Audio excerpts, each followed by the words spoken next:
ഇന്നിവിടെ നമ്മൾ കൂടിയിരിക്കുന്നത് മഹാത്മാ അയ്യങ്കാളിയുടെ സ്മൃതിദിനത്തോടനുബന്ധിച്ച് നമ്മുടെ കഴക്കൂട്ടം MLA യുടെ നേതൃത്വത്തിൽ നടക്കുന്ന അനുസ്മരണ ചടങ്ങിൽ പങ്കെടുക്കുന്നതിന് വേണ്ടിയിട്ടാണ്.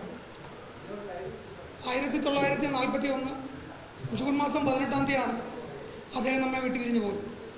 ഏകദേശം 85 വർഷം മുമ്പാണ് അദ്ദേഹം നമ്മെ വിട്ടുപിരിഞ്ഞിട്ട് ഇന്ന് 85-ാം വാർഷികമാണ്. നമ്മുടെ നാട്ടിൽ അദ്ദേഹം നമുക്ക് തുറന്ന് നമ്മുടെ തുറസായ സ്ഥലങ്ങളിൽ നടക്കുന്നതിന് നമ്മുടെ അവകാശങ്ങൾക്ക് വേണ്ടി, നമ്മുടെ വിദ്യാഭ്യാസത്തിന് വേണ്ടി, അക്രമമല്ല വിദ്യാഭ്യാസത്തിലൂടെയാണ് അദ്ദേഹം നമ്മുടെ നാട്ടിന് വേണ്ടി കാര്യങ്ങൾ ചെയ്യാൻ വേണ്ടി ശ്രമിച്ചിട്ടുള്ളത്. വളരെ ആധികാരികമായി ഇവിടെ ബാക്കിയുള്ളവർ സംസാരിക്കും എങ്കിൽ പോലും അവകാശങ്ങൾ നേടിത്തരുന്നതിന് വേണ്ടി അദ്ദേഹം വഹിച്ച പങ്ക് വളരെ വലുത് തന്നെയാണ്. ആ അദ്ദേഹത്തിനുള്ള മഹത്വത്തെ ആദരിക്കുക, അതിന് അനുസരണമാണ് നമ്മളിവിടെ എത്തിയിട്ടുള്ളത്. നമ്മളിവിടെ എത്തിയിട്ടുള്ളത് സ്വാഗതം അർപ്പിക്കുക എന്ന കടമയാണ് എനിക്കുള്ളത്. നമ്മുടെ ഇവിടെ ഈ പ്രോഗ്രാമിൻ്റെ അധ്യക്ഷനായിട്ടുള്ള നമ്മുടെ ഏരിയയുടെ സെക്രട്ടറി ആയിട്ടുള്ള ശ്യാമളൻ ചേട്ടന് ആദ്യമായി സ്വാഗതം അർപ്പിക്കുകയാണ്. അതുപോലെ തന്നെ ഈ പരിപാടിയുടെ ഉദ്ഘാടകനും ബഹുമാനപ്പെട്ട നമ്മുടെ കഴക്കൂട്ടം MLA ആയിട്ടുള്ള ശ്രീ മുരളീധരൻ ചേട്ടന് ഞാൻ സ്വാഗതം അർപ്പിക്കുകയാണ്. നമ്മുടെ കഴക്കൂട്ടം മണ്ഡലം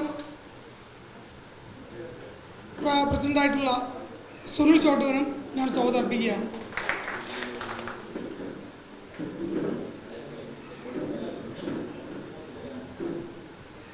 നമ്മുടെ ജില്ലാ പ്രസിഡൻ്റായിട്ടുള്ള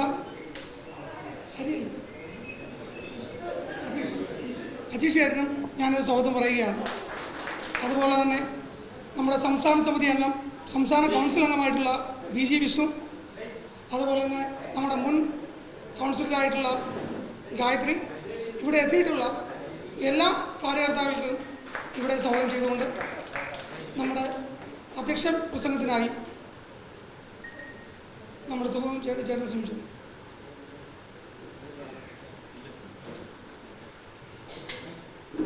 ബഹുമാനപ്പെട്ട കഴക്കൂട്ട MLA അവர்கள்,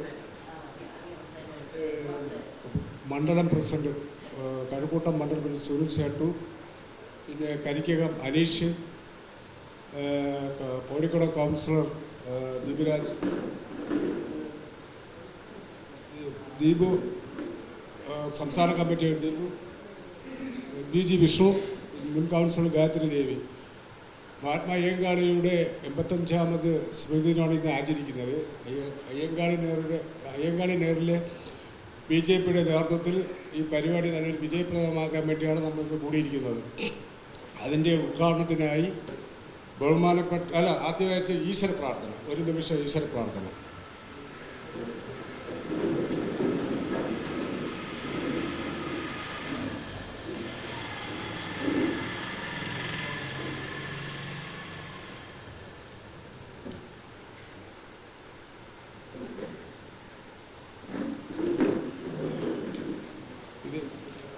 ഈ പരിപാടിയുടെ സ്മൃതിദിന ഉദ്ഘാടനത്തിനായി കഴക്കൂട്ട MLA ക്ഷണിച്ചോളുന്നു.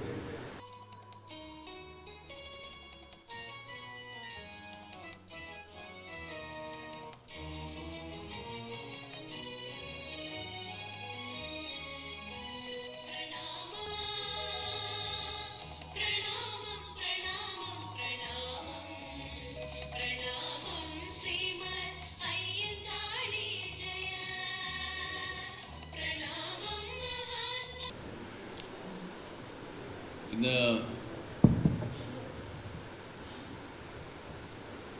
മഹാത്മാ അയ്യങ്കാളിയുടെ 85ാമത് സ്മൃതി ദിനത്തോടനുബന്ധിച്ച്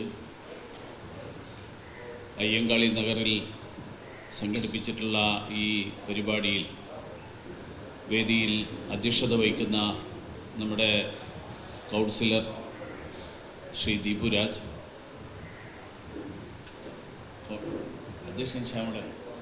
അധ്യക്ഷത വഹിക്കുന്ന ശ്രീ ശ്യാമളൻ, ഭാരതീയ ജനതാ പാർട്ടിയുടെ ഏരിയ സെക്രട്ടറി ശ്രീ ശ്യാമളൻ, വേദിയിൽ സന്നിഹിതരായിട്ടുള്ള ഭാരതീയ ജനതാ പാർട്ടിയുടെ മണ്ഡലം പ്രസിഡന്റ് ശ്രീ സുനിൽ, പട്ടികജാതി മോർച്ചയുടെ ജില്ലാ അധ്യക്ഷൻ ശ്രീ അനീഷ് കരിക്കകം, കൗൺസിലർ ശ്രീ ദിബുരാജ്, മുൻ കൗൺസിലർ ശ്രീമതി ഗായത്രി ദേവി, മറ്റ് വേദിയിലും സദസ്സിലുമുള്ള ബഹുമാന്യരെ, സുഹൃത്തുക്കളെ, സഹോദരി സഹോദരന്മാരെ, എല്ലാവർക്കും നമസ്കാരം.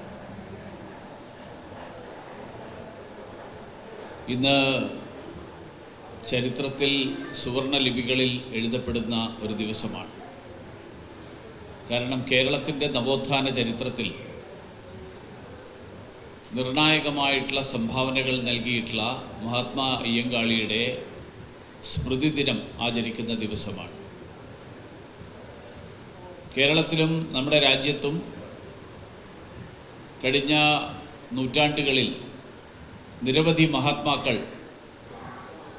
ഈ നാട്ടിൽ സാമൂഹ്യ സമത്വം സൃഷ്ടിക്കാൻ വേണ്ടി, പാർശ്വവൽക്കരിക്കപ്പെട്ട സമൂഹങ്ങളെ മുഖ്യധാരയിലേക്ക് കൊണ്ടുവരാൻ വേണ്ടി, അതിനു വേണ്ടിയിട്ടുള്ള പ്രവർത്തനങ്ങൾ നടത്തിയിട്ടുള്ള നിരവധി ആളുകളുണ്ട്. നമ്മുടെ നാടിൻ്റെ പ്രത്യേകത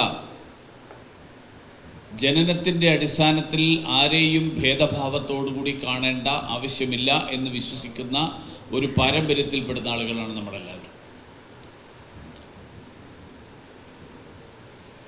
കാലടിയിൽ ജനിച്ച ആദിശങ്കരൻ്റെ ജീവിതത്തിലെ ഒരു സംഭവം നമുക്കെല്ലാവർക്കും അറിയാമായിരിക്കും.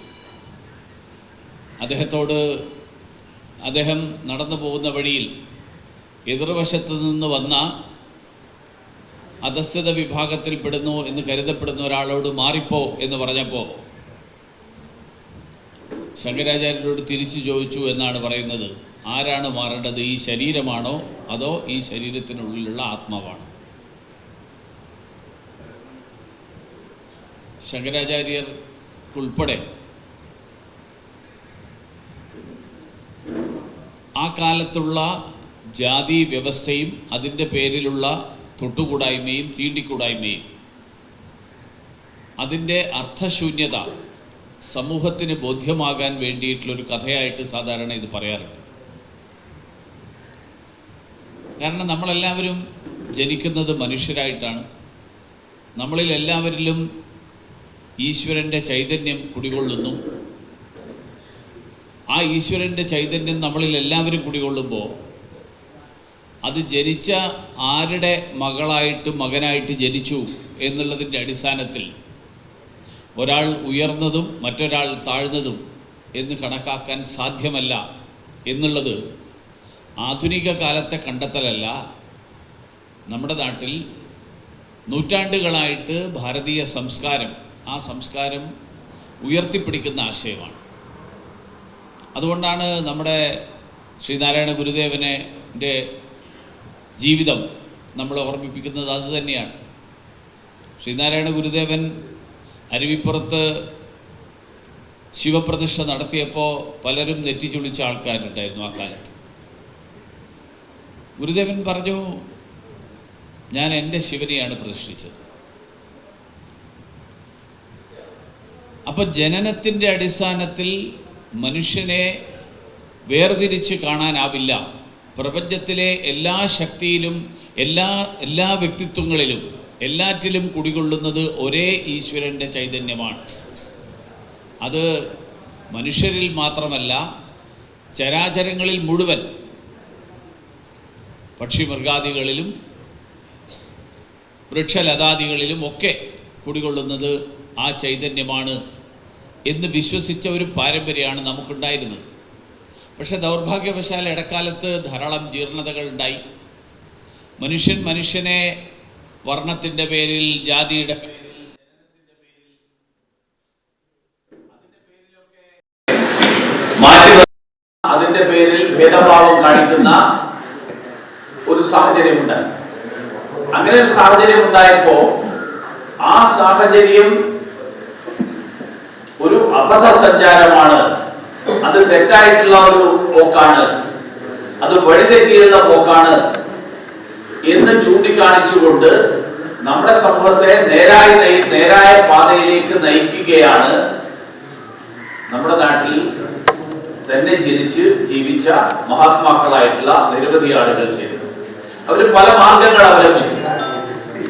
ഗുരുദേവൻ ശിവപ്രതിഷ്ഠ നടത്തിയിട്ടാണ് അത് ചെയ്തതെങ്കിൽ മഹാത്മാ അയ്യങ്കാളി ആ കാലഘട്ടത്തിൽ നമുക്കെല്ലാവർക്കും അറിയാം, ഒരുപക്ഷെ അധസ്ഥിത വിഭാഗങ്ങൾ എന്ന് കരുതപ്പെട്ടിരുന്ന സമൂഹത്തിൽപ്പെടുന്ന ആളുകൾക്ക് നിഷിദ്ധമായിട്ട് കണക്കാക്കിയിരുന്ന പൊതുനിരത്തിലൂടെയുള്ള സഞ്ചാരം, വെള്ളവസ്ത്രം ധരിക്കാനുള്ള അനുവാദമില്ലാത്ത സാഹചര്യത്തിൽ വെള്ളവസ്ത്രം ധരിച്ചുകൊണ്ട് കഴുത്തിൽ ഒരു മാലയും ഇട്ടുകൊണ്ട് തലയിൽ തലപ്പാവുമായിട്ട് യാത്ര ചെയ്തുകൊണ്ട് താനും മറ്റുള്ളവരും തമ്മിൽ ഒരു വ്യത്യാസവുമില്ല എന്ന് ഉറക്കെ പ്രഖ്യാപിക്കുന്ന സമീപനം അദ്ദേഹം ചെയ്തു. ഇത് ഭാരതീയ ചരിത്രത്തിൽ നിരവധി ഇത്തരത്തിലുള്ള സംഭവങ്ങൾ. പക്ഷെ ആധുനിക കാലഘട്ടത്തിൽ ആധ്യാത്മിക പ്രവർത്തനങ്ങൾക്കപ്പുറത്ത് പൗരാവകാശങ്ങൾക്ക് വേണ്ടിയിട്ട് നിലകൊള്ളുന്ന സമീപനം, ആ സമീപനമാണ് മഹാത്മാ അയ്യങ്കാളിയെ മറ്റുള്ളവരിൽ നിന്ന് വ്യത്യസ്തമാക്കുന്നത്. ഗുരുദേവൻ മിക്കവാറും ആധ്യാത്മികമായിട്ടുള്ള പ്രവർത്തനങ്ങളിലൂടെയാണ് മനുഷ്യന്റെ തുല്യത പ്രഖ്യാപിച്ചത്. വിദ്യാഭ്യാസത്തിന് വേണ്ടിയിട്ട് അദ്ദേഹം നിലകൊണ്ടിരുന്നു. പക്ഷേ മഹാത്മാ അയ്യങ്കാളി ആ കാലത്ത് അത് കുട്ടികൾക്ക് പഠിക്കാനുള്ള അവകാശത്തിന് വേണ്ടിയാണെങ്കിലും തൊഴിൽ നിയമങ്ങൾ പരിഷ്കരിക്കുന്നതിന് വേണ്ടിയാണെങ്കിലും കാർഷിക മേഖലയിലുള്ള പരിഷ്കാരങ്ങൾക്ക് വേണ്ടിയാണെങ്കിലും ഇങ്ങനെയുള്ള ആധുനിക കാലഘട്ടത്തിലെ വ്യത്യസ്തമായിട്ടുള്ള പല പ്രശ്നങ്ങളും, ആ പ്രശ്നങ്ങൾക്ക് പരിഹാരം കണ്ടെത്താൻ അദ്ദേഹം പരിശ്രമിച്ചു. ഇന്ന് നമ്മൾ ജീവിക്കുന്ന കാലഘട്ടം, ഈ കാലഘട്ടം മഹാത്മാ അയ്യങ്കാളിയുടെ കാലഘട്ടത്തിൽ നിന്ന് നമ്മൾ കുറെ മുന്നോട്ട്. 1893 മഹാത്മാ അയ്യങ്കാളി വില്ലുവണ്ടി യാത്ര നടത്തിയത്. അത് കഴിഞ്ഞ് നമ്മൾ ഏതാണ്ട് 100-130 വർഷം മുന്നോട്ട് പോയി കഴിഞ്ഞു. ഇന്ത്യ സ്വാതന്ത്ര്യം നേടി എല്ലാവർക്കും തുല്യ അവകാശങ്ങൾ ഭരണഘടന ഉറപ്പു നൽകുന്ന ഒരു സാഹചര്യം ഉണ്ടായി.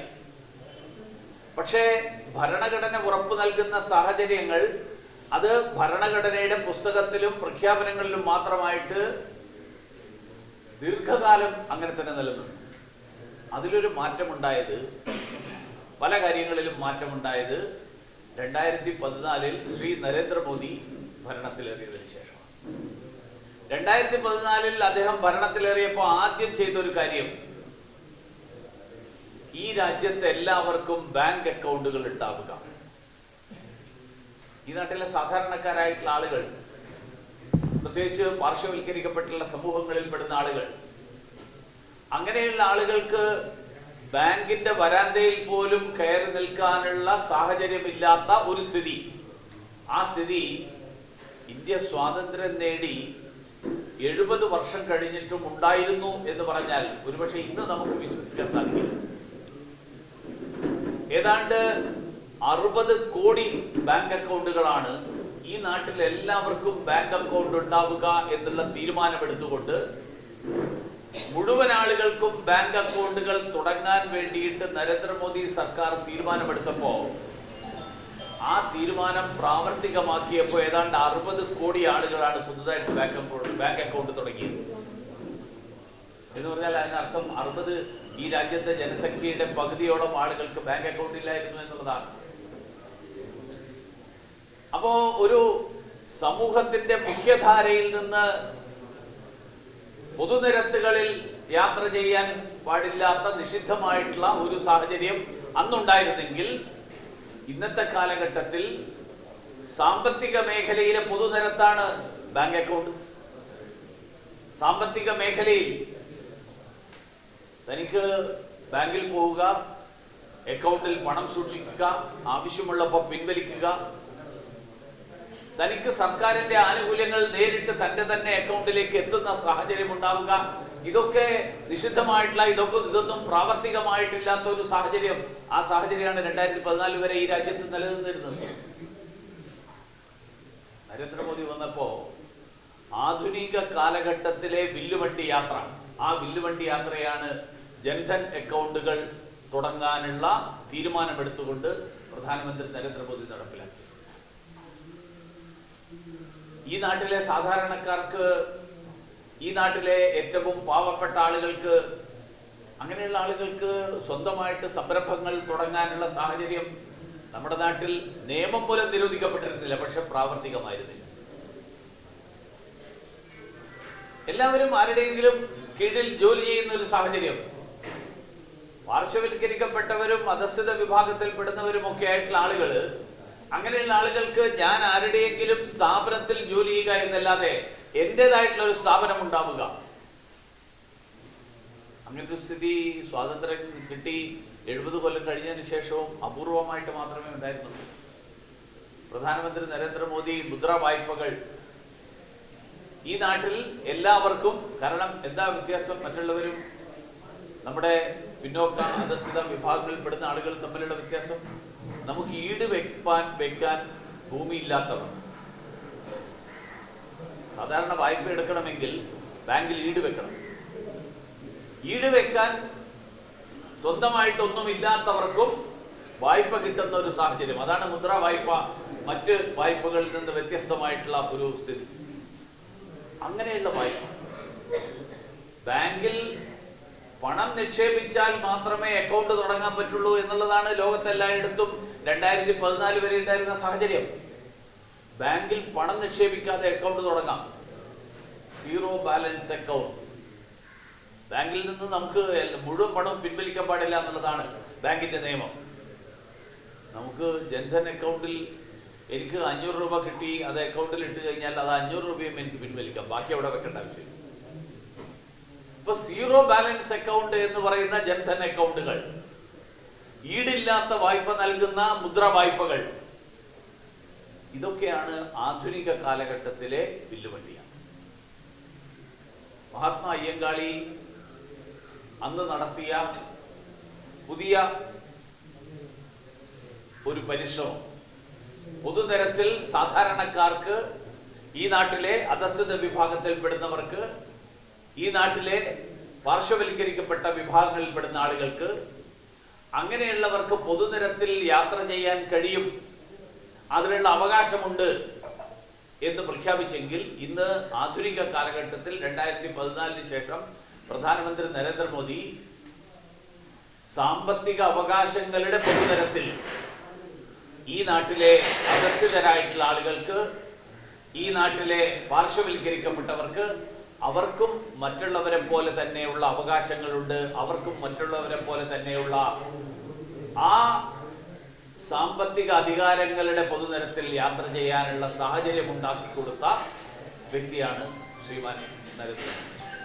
അദ്ദേഹത്തിന്റെ ഭരണം 12 വർഷം പൂർത്തിയാക്കുന്ന ഒരു ഘട്ടത്തിൽ കൂടിയാണ് നമ്മൾ ഇന്ന് മഹാത്മാ അയ്യങ്കാളിയുടെ സ്മൃതി ദിനം ആചരിക്കുന്നത്.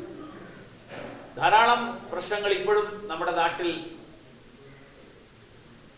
പട്ടികജാതി വിഭാഗത്തിൽപ്പെടുന്ന ആളുകൾ, പാർശ്വവൽക്കരിക്കപ്പെട്ട വിഭാഗത്തിൽപ്പെടുന്ന ആളുകൾ ഇപ്പോഴും നേരിടുന്നുണ്ട്. വിദ്യാഭ്യാസത്തിന്റെ പ്രശ്നം, സ്വന്തമായിട്ട് വീടില്ലാത്തതിന്റെ പ്രശ്നം, സ്വന്തമായിട്ട് ശ്മശാനമില്ലാത്തതിന്റെ പ്രശ്നം, കുടിവെള്ളമില്ലാത്ത പ്രശ്നം, അങ്ങനെയുള്ള നിരവധി പ്രശ്നങ്ങൾ. അതേസമയത്ത് സർക്കാർ അനുവദിക്കുന്ന തുക പോലും വെട്ടിക്കുറക്കുന്ന സാഹചര്യമാണ് കേരളത്തിൽ ഉൾപ്പെടെ നടക്കുന്നത്. കഴിഞ്ഞ 10 കൊല്ലക്കാലം ഭരിച്ച സർക്കാരിന്റെ കാലഘട്ടത്തിൽ ബജറ്റിൽ പ്രഖ്യാപിക്കുന്ന തുക പോലും അത്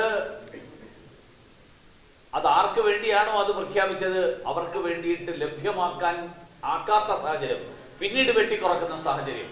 ആ സാഹചര്യം അടക്കം കഴിഞ്ഞ 10 കൊല്ലക്കാലം ഭരിച്ച സർക്കാരിന്റെ ഭാഗത്ത് നിന്നുണ്ടായി എന്ന് പറയുമ്പോൾ അധസ്ഥിതർക്കും പാർശ്വവൽക്കരിക്കപ്പെട്ടവർക്കും അധ്വാനിക്കുന്നവർക്കും വേണ്ടി നിലകൊള്ളുന്നു എന്ന് അവകാശപ്പെടുന്ന ആളുകളുടെ ഭരണത്തിൽ പോലും ഇതാണ് സ്ഥിതിയെങ്കിൽ കേരളത്തിലെ സാഹചര്യത്തെക്കുറിച്ച് നമ്മൾ കൂടുതൽ വിശദീകരിക്കേണ്ട ആവശ്യമില്ല. അപ്പൊ ഈ സാഹചര്യത്തിൽ മാറ്റമുണ്ടാക്കിയെടുക്കാൻ, അതിനു വേണ്ടിയിട്ടുള്ള പോരാട്ടങ്ങളിൽ പങ്കാളികളാകാൻ സർക്കാർ മാറി. പക്ഷേ സർക്കാർ മാറിയോണ്ട് നയം പൂർണ്ണമായിട്ടും മാറിയോ ഇല്ലയോ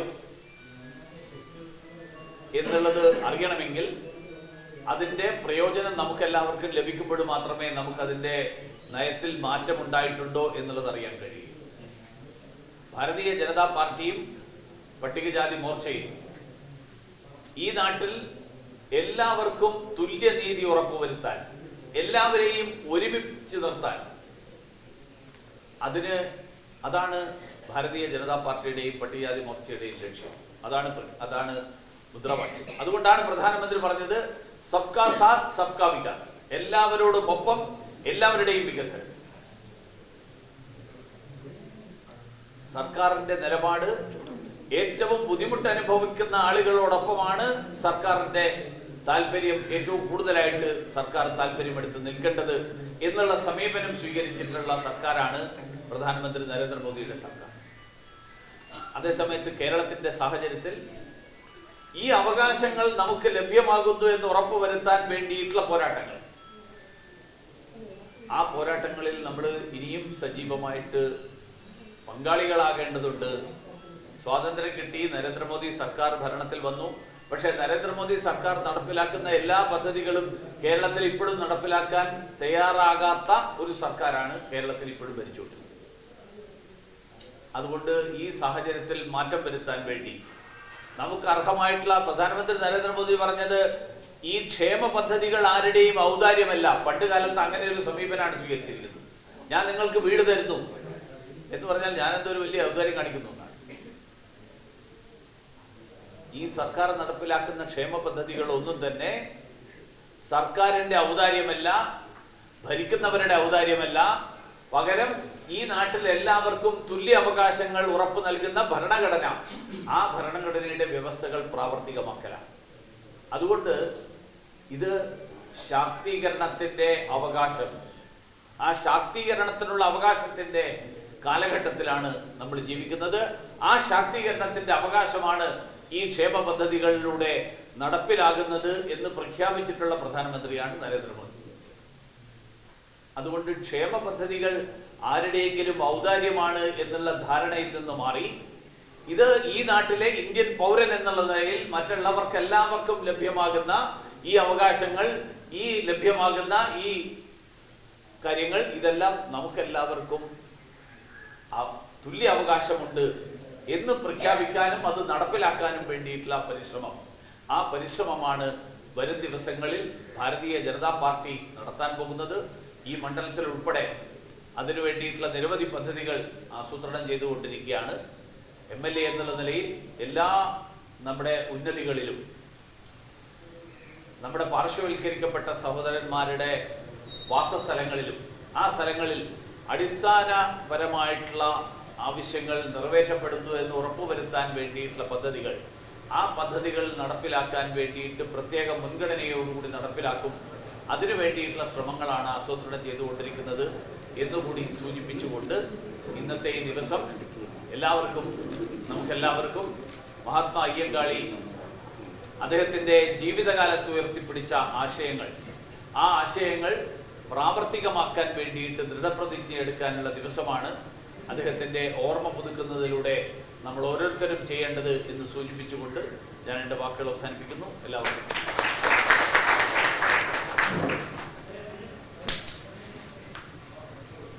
ആശംസ അറിയിക്കുന്നതിന് വേണ്ടി മുൻ കൗൺസിലർ ഗായത്രി ക്ഷണിച്ചു.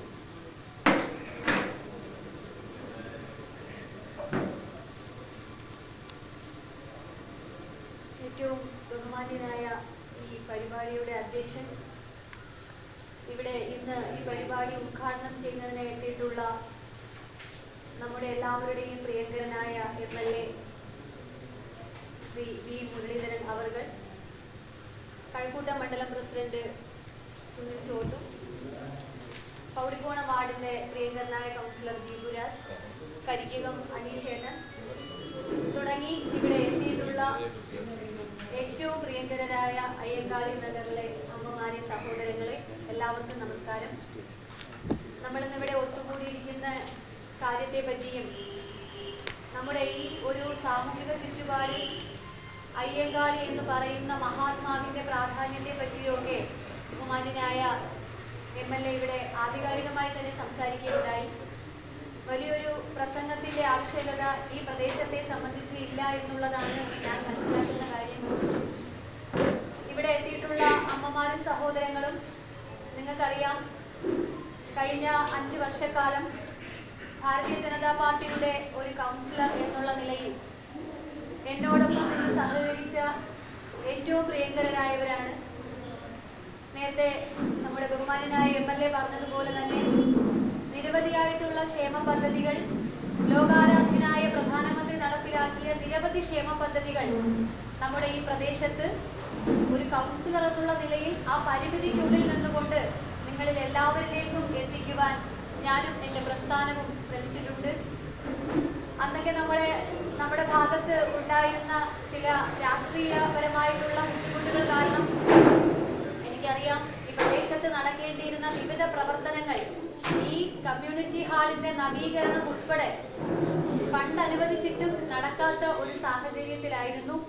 പക്ഷെ ഇപ്പോൾ ഏറെ ബഹുമാനപൂർവ്വം അല്ലെങ്കിൽ ഏറെ അഭിമാനത്തോടു കൂടിയാണ് ഞാൻ നിങ്ങളുടെ മുന്നിൽ നിൽക്കുന്നത്. കാരണം രാഷ്ട്രീയത്തിന് അതീതമായി പ്രവർത്തനങ്ങൾ ചെയ്തുകൊണ്ട് നമ്മോടൊപ്പം നിൽക്കുന്ന ആൾക്കാരെ അല്ലെങ്കിൽ നമ്മുടെ ഒരു മണ്ഡലത്തിലെ മുഴുവൻ ജനങ്ങളെയും ഒത്തൊരുമിപ്പിച്ച് കണ്ടുകൊണ്ട് രാഷ്ട്രീയത്തിന്റെയോ ജാതിയുടെയോ മതത്തിന്റെയോ ഒന്നിന്റെയും അടിസ്ഥാനത്തിലല്ലാതെ തന്നെ വികസന പ്രവർത്തനങ്ങൾ ചെയ്യാൻ പ്രാപ്തനായ ഒരു MLA ആണ് നമുക്ക് കിട്ടിയിരിക്കുന്നത്. അദ്ദേഹം കഴിഞ്ഞ കാലങ്ങളിലുള്ള രാഷ്ട്രീയ നേതാക്കളെ പോലെ കാണുമ്പോൾ വളരെ കുലീനത്വത്തോടെ സംസാരിക്കുകയും എന്നാൽ ചെയ്യേണ്ട പ്രവർത്തനങ്ങളിൽ വെള്ളം ചേർത്തുകൊണ്ട് അല്ലെങ്കിൽ അങ്ങനെ ചെയ്യേണ്ട കാര്യം അവിടെ ഉണ്ടോ എന്ന് ചിന്തിക്കുന്ന ഒരു വ്യക്തിത്വമല്ല. നമ്മുടെ ആവശ്യങ്ങൾ കണ്ടറിഞ്ഞുകൊണ്ട് ചെയ്യുവാൻ അദ്ദേഹം നമ്മളെ സഹായിക്കുമെന്നുള്ളതിൽ ഇവിടെ ഇരിക്കുന്ന ആർക്കും ഒരു ആശങ്കയും വേണ്ട. MLA എന്നുള്ള നിലയിൽ നിങ്ങൾക്ക് കാണുവാനും സംസാരിക്കുവാനും നിങ്ങളുടെ ആവശ്യങ്ങൾ പറയുവാനും ഒക്കെ അത് കേൾക്കുവാനുള്ള ഒരു സാഹചര്യം നമുക്കിപ്പോൾ ഉണ്ട്. ഈ പ്രദേശത്തെ ഏറ്റവും ബഹുമാന്യരായിട്ടുള്ള പ്രദേശവാസികളോട് ഇന്ന് ഈ മഹാത്മാവിന്റെ സ്മൃതി ദിനത്തിൽ അദ്ദേഹം ഉയർത്തിപ്പിടിച്ച ആശയങ്ങൾ നമുക്ക് എല്ലാവർക്കും ഒന്നുചേർന്ന് നടപ്പിലാക്കാം എന്ന് ആത്മാർത്ഥമായി അറിയിച്ചുകൊണ്ട് ഈ പരിപാടിയിൽ എത്തിയ എല്ലാവർക്കും നന്ദി അറിയിക്കുന്നു. ഒപ്പം ആശംസകൾ അറിയിക്കുന്നതിന് വേണ്ടി എന്നെ ക്ഷണിച്ച ഭാരതീയ ജനതാ പാർട്ടിയുടെ ഓരോ പ്രവർത്തകർക്കും ഹൃദയംഗമായ നന്ദി രേഖപ്പെടുത്തിക്കൊണ്ട് നിർത്തുന്നു. നന്ദി, നമസ്കാരം.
Shaw,